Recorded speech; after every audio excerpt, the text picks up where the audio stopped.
আসসালামু আলাইকুম প্রিয় বন্ধুরা, কেমন আছেন সবাই? আশা করি আল্লাহর রহমতে আপনারা সকলেই ভালো আছেন। আজকের ভিডিওতে আমি আপনাদেরকে দেখাবো কিভাবে আপনারা get.io তে অর্থাৎ গেট এক্সচেঞ্জারে অ্যাকাউন্ট ক্রিয়েট করবেন। আমরা যারা অনলাইনে ক্রিপ্টোকারেন্সি নিয়ে কাজ করি তাদের সবারই কিন্তু এই get.io এই এক্সচেঞ্জারের প্রয়োজন পড়ে। কিন্তু get.io তে বাংলাদেশ থেকে যারা আমরা অ্যাকাউন্ট খুলি তাদের অনেকেরই সমস্যা হয়, অনেকেই অ্যাকাউন্ট খুলতে পারি না। তাই আজকের ভিডিওতে আমি আপনাদেরকে সঠিক নিয়মে দেখিয়ে দিব get.io তে কিভাবে অ্যাকাউন্ট খুলবেন। তো চলুন আর বেশি কথা না বাড়িয়ে মূল ভিডিও শুরু করি। ভিডিও শুরু করার আগে একটাই অনুরোধ, আপনারা যদি এরকম ভিডিও আরো পেতে চান তাহলে অবশ্যই চ্যানেলটা সাবস্ক্রাইব করে বেল আইকনটা অল প্রেস করে দিবেন। So let's start the video. প্রথমত আপনারা যে কাজটা করবেন, আপনারা প্লে স্টোরে যাবেন এবং প্লে স্টোরে যাওয়ার পরে get.io লিখে সার্চ দিবেন। get.io লিখে সার্চ দেওয়ার পরে আপনারা গেটের অ্যাপটা পেয়ে যাবেন। এই অ্যাপটা আপনারা ইনস্টল করে নেবেন। আমি ইনস্টল করে ফেলেছি, আপনারাও ইনস্টল করে নেবেন। ইনস্টল হয়ে গেলে এখানে ওপেনে ক্লিক করে দিবেন। ওপেনে ক্লিক করে দেওয়ার পরে অ্যাপটা ওপেন হয়ে যাবে এবং ওপেন হওয়ার পরে কিছু পারমিশন চাইবে, আপনারা পারমিশনগুলো অ্যালাউ করে দিবেন। পারমিশনগুলো অ্যালাউ করে দেওয়ার পরে আপনাদের সামনে ঠিক এরকম একটা ইন্টারফেস আসবে। এখন আপনারা যে কাজটা করবেন, এখানে বাম দিকে উপরে দেখতে পাবেন প্রোফাইল আইকন আছে, এখানে ক্লিক করে দিবেন। এখানে ক্লিক করে দেওয়ার পরে দেখতে পাবেন রেজিস্টার নামে একটা অপশন রয়েছে, রেজিস্টারে ক্লিক করে দিবেন।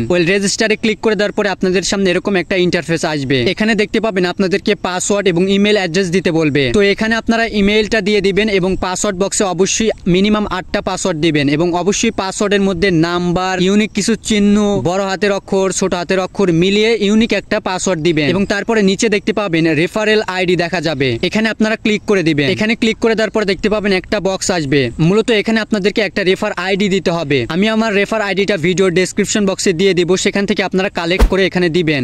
রেফার আইডিটা দেওয়া হয়ে গেলে নিচে দেখতে পাবেন একটা খালি বক্স আছে, এই খালি বক্সটা আপনারা টিক মার্ক করে দিবেন। তো খালি বক্সটা টিক মার্ক করে দেওয়া হয়ে গেলে নিচে দেখতে পাবেন সাইন আপ অপশন রয়েছে, এখানে ক্লিক করে দিবেন এবং এখানে ক্লিক করে দেওয়ার পরে আপনাদের সামনে একটা পাঁচজল আসবে। তো আপনারা এই পাঁচজলটা ভেরিফাই করে নেবেন। এখানে নিচে দেখতে পাবেন একটা অ্যারো আইকন আছে, এটাকে ডান দিকে একটু টান দিয়ে নিয়ে আসবেন, অর্থাৎ যেখানে গ্যাপ রয়েছে সেখানে এটা বসিয়ে দিতে হবে। তো বসিয়ে দেওয়ার পরে এটা অটোমেটিক নেক্সট স্টেপে নিয়ে যাবে। দেখুন আমি যখনই সাইন আপে ক্লিক করলাম দেখতে পাচ্ছেন এখানে কিন্তু সাইন আপ হচ্ছে না, এখানে কিন্তু লেখা আছে রেজিস্ট্রেশন এরর বা এখানে লেখা আসতে পারে কান্ট রেজিস্টার। তো এই সমস্যাটা আমাদের অনেকেরই হয় যারা আমরা বাংলাদেশ থেকে অ্যাকাউন্ট ক্রিয়েট করি। তো এই সমস্যাটা কিভাবে সমাধান করবেন সেটাই আমি আপনাদেরকে এখন প্র্যাকটিক্যালি দেখিয়ে দিচ্ছি। এখানে যদি আপনারা উপরে লক্ষ্য করেন তাহলে দেখতে পাবেন সাপোর্ট আইকন রয়েছে, এখানে আপনারা ক্লিক করে দিবেন। তারপরে দেখতে পাবেন দুইটা অপশন আসবে, জাস্ট এখান থেকে নিচে দেখতে পাবেন গেট সাপোর্ট আছে, এই গেট সাপোর্টে ক্লিক করবেন এবং গেট সাপোর্টে ক্লিক করে আপনারা কাস্টমার সার্ভিসের লোকেদের সাথে কথা বলবেন। আমি তাদের সাথে কথা বলেছি এবং তাদের সাথে কথা বলার পরে আমি কিছু বিষয় ক্লিয়ার হয়েছি। যেমন আপনি যদি বাংলাদেশ থেকে অ্যাকাউন্ট ক্রিয়েট করতে চান তাহলে সেক্ষেত্রে আপনাকে ভিপিএন ইউজ করতে হবে। বাংলাদেশ আনরেস্ট্রিক্টেড অবস্থায় রয়েছে, তারপরেও এটা সমস্যা হয়। যাদের এই সমস্যাটা হয়, যারা অ্যাকাউন্ট ক্রিয়েট করতে পারেন না, তারা কিন্তু অন্য একটা মোবাইল ফোন বা অন্য একটা ডিভাইস থেকে ট্রাই করে দেখবেন, অথবা নেটওয়ার্ক কানেকশন চেঞ্জ করে দেখবেন, অথবা আপনার আইপি অ্যাড্রেস পরিবর্তন করেও আপনি অ্যাকাউন্ট ক্রিয়েট করতে পারবেন। তো আমার ক্ষেত্রে যেহেতু এই সমস্যাটা হয়েছে, আপনাদের ক্ষেত্রেও এই সমস্যাটা যেহেতু হয়েছে, তো এখন আমাদের যে কাজটা করতে হবে সেটি হচ্ছে আমাদের আইপি অ্যাড্রেস চেঞ্জ করতে হবে। তো এখন আপনারা যে কাজটা করবেন, আপনারা প্লে স্টোরে যাবেন এবং প্লে স্টোরে যাওয়ার পরে একটা ভিপিএন ডাউনলোড করে নেবেন। আমি আপনাদেরকে সাজেস্ট করব হটস্পট শিল্ড ভিপিএনটা ডাউনলোড করে নিতে। তো আমি হটস্পট শিল্ড ভিপিএনটা ডাউনলোড করে নিলাম এবং ডাউনলোড করার পরে এটা আমি এখন ওপেন করে নিচ্ছি। প্রথম অবস্থায় আপনি যখন হটস্পট শিল্ড ব্যবহার করতে যাবেন তখন আপনাকে প্রিমিয়াম নিতে বলবে, কিন্তু চিন্তার কোনো কারণ নেই। এখানে আপনি একটা অ্যাড দেখলে 15 মিনিট পেয়ে যাবেন। তো এখানে একটা অ্যাড দেখে আমি 15 মিনিট কালেক্ট করে নিচ্ছি। তো যাই হোক, আপনারা একটা অ্যাড দেখবেন, দেখে 15 মিনিট কালেক্ট করে নেবেন এবং কালেক্ট করার পরে অবশ্যই ভিপিএনটা কানেক্ট করে নেবেন। তো যাই হোক, এখন আমি ভিপিএনটা কানেক্ট করে নিচ্ছি এবং আমি আবারও গেট অ্যাপে চলে যাচ্ছি।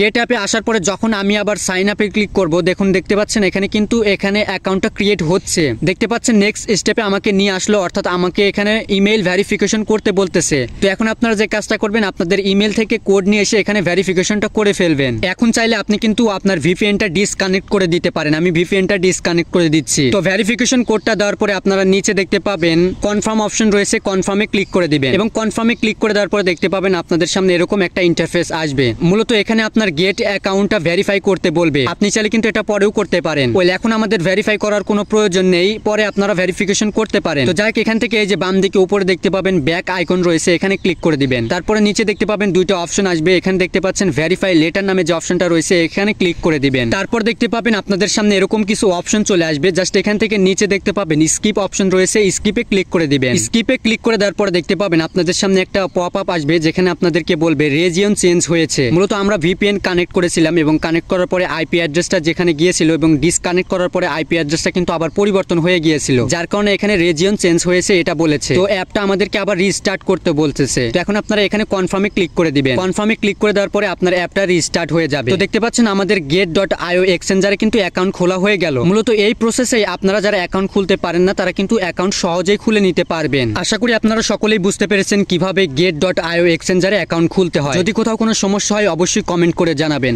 আজকের মতো এই পর্যন্তই, দেখা হবে নেক্সট কোন একটা ভিডিওতে।